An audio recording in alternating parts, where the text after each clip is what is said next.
Hello friends, today I was starting to revise SEBI Act, Securities and Exchange Board of India Act 1992, and I thought that I should record the same and share it with you so that anyone can benefit from the same. So let's start with the act directly. Okay.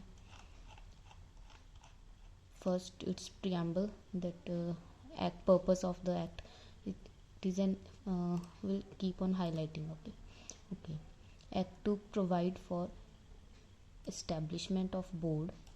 Purpose is protect the interest of investors, promote the development of the security market, and to regulate the securities market and matters connected therewith. Okay. Then it's called the SEBI Act 1992, extends to whole of India, in force on 30th January 1992.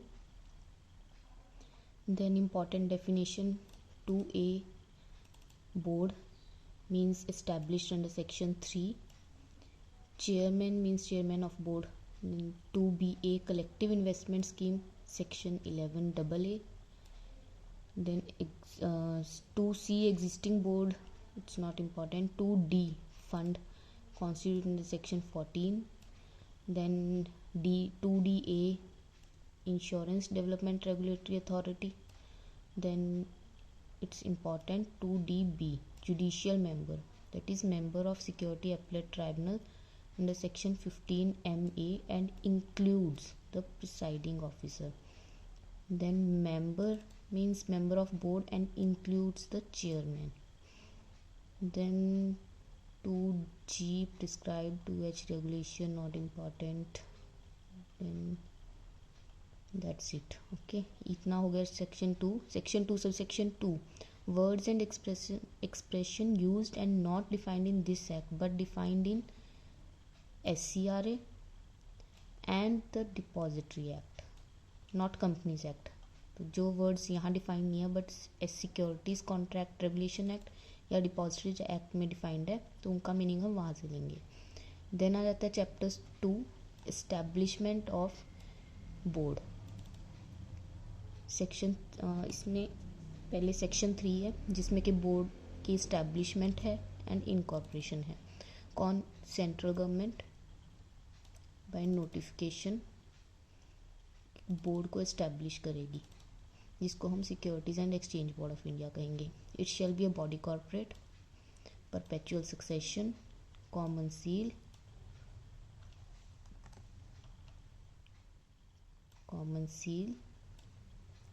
acquire, hold, dispose of property, movable and immovable, contract and sue करने की power. Then head office इसका होगा बॉम्बे में और बाकी eight other place office establish हो सकते हैं. देन बोर्ड इस्टेब्लिश हो गया, अब उसकी मैनेजमेंट होगी सेक्शन 4 में. मैनेजमेंट में हम उसकी कॉन्स्टिट्यूशन देखेंगे कि इसमें बोर्ड में कौन कौन होगा. एक चेयरमैन, 2 मेंबर्स जो के होंगे ministry of central government dealing with finance. Then 1 member जो कि होगा रिजर्व बैंक ऑफ इंडिया की तरफ से. Then 5 other members of home at least 3 whole time members. ये अपॉइंटेड बाय सेंट्रल गवर्नमेंट है. और इसके साथ में हम यहाँ पर देखते हैं that the members referred to in clause A and D shall be appointed by central government and clause B and C by the nominated by the central government. Okay, A and D, that is chairman and 5 members, those are appointed by central government, and B and C, that is RBI officials and ministry officials, are nominated by central government and reserve bank respectively. Okay, उसके बाद the persons appointed, person of ability, integrity and standing and special knowledge or experience of law, finance, economics, accountancy, administration. इनको बस go through कर लेना. Then management के उनकी term है, conditions हैं सर्विस की as prescribed. Right to terminate service chairman central government के पास है टर्मिनेट करने की, not less than 3 months notice और 3 months सैलरी, नोटिस भी राइटिंग में। और अगर वो चेयरमैन और मेंबर्स राइट टू रिलिंक्विश है उनके पास, तो उनको क्या करना है, not less than 3 months notice देना है। अगर सेंट्रल गवर्नमेंट उनको टर्मिनेट कर रही है सर्विसेज, देन इधर 3 months का नोटिस और 3 months की सैलरी। बट अगर मेंबर या चेयरमैन खुद रिलिंक्विश कर रहे हैं अपना ऑफिस, देन उनको 3 months का नोटिस देना होता है कंपल्सरी। उसके बाद रिमूवल सेक्शन 6 में है, उसके ग्राउंड्स हैं adjudicated insolvent at any time, unsound mind declared by competent court, convicted of offense moral turpitude or abused his position detrimental to public interest, or reasonable opportunity of being heard is given. Then section 7 is meetings at such time and place as provided by regulations. Then chairman, if he is unable to attend, then member choose among themselves the meeting who shall preside. Chairman has a casting vote and everything decided by majority. And then member not to participate in meeting in certain cases, section 7A. This was inserted with effect from 1995 Amendment Act. That is, अगर किसी director का या member जो है board का, उसका कहीं पे इंटरेस्ट है, पिक्यूनरी इंटरेस्ट, डायरेक्ट और indirect, then he shall disclose the same and shall not take part in any deliberation or decision with respect to that matter. Normal सी बात है।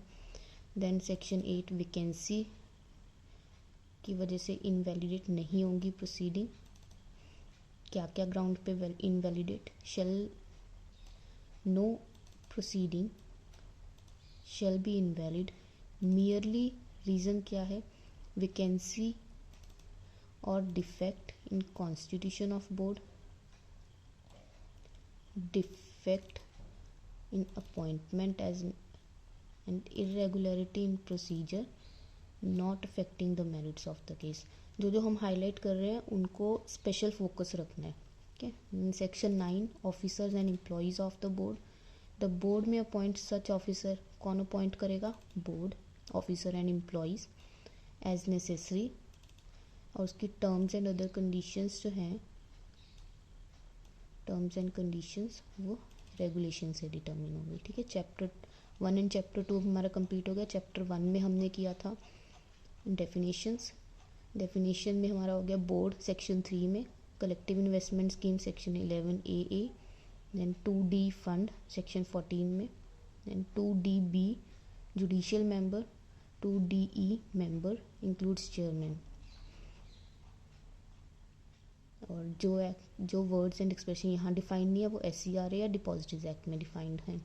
चैप्टर 2 एस्टैब्लिशमेंट ऑफ बोर्ड, जिसमें कि हमने section 3 किया establishment and incorporation of board कौन करेगा, central government by notification, और उसकी कैरेक्टरिस्टिक्स होगी बोर्ड की, हेड ऑफिस बॉम्बे और office at any other place. Management of board कौन कौन उसमें बोर्ड में कौन कौन होगा, एक चेयरमैन, 2 मेंबर्स जो मिनिस्ट्री ऑफ फाइनेंस से होंगे, 1 मेंबर जो RBI की तरफ से होगा, और 5 other members of whom at least 3 whole-time members appointed by central government. Then the persons appointed shall be of ability, integrity and standing and special knowledge or experience, finance, economics, accountancy, administration. Then term and office section 5 as prescribed, termination अगर होगी central government करेगी, not less than 3 months notice in writing और 3 months salary. और अगर relinquish कर रहे हैं chairman और मेंबर अपना office, then not less than 3 months notice in writing.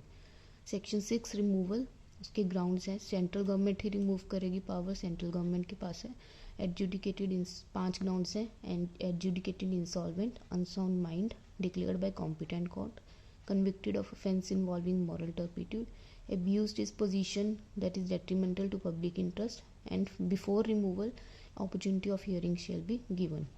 And 2-7 meetings at such time and place as provided by regulation, मतलब कोई फिक्स नंबर नहीं है, and every decision shall be by majority, and in case of equality of votes then the chairman shall have casting vote.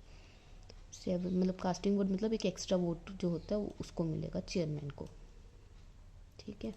Then 2-7A अगर किसी member का matter में pecuniary interest है direct और indirect, then he shall disclose the same.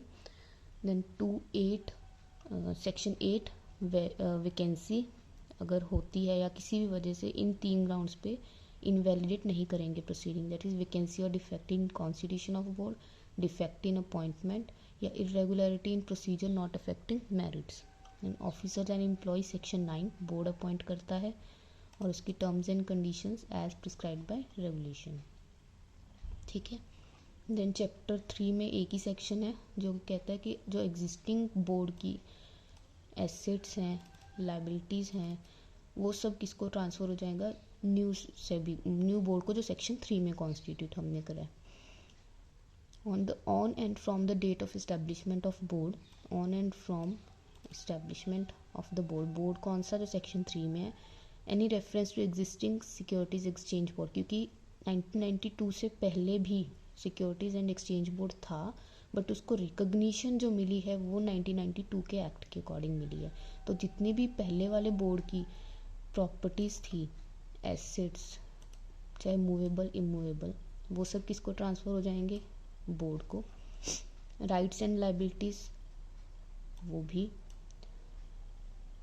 All sum of money due to the board, suits and other proceeding continue होगी new board के यहाँ पे। Employ holding office under existing board hold office in the board same tenure जो उसका पुराना था वहाँ पे।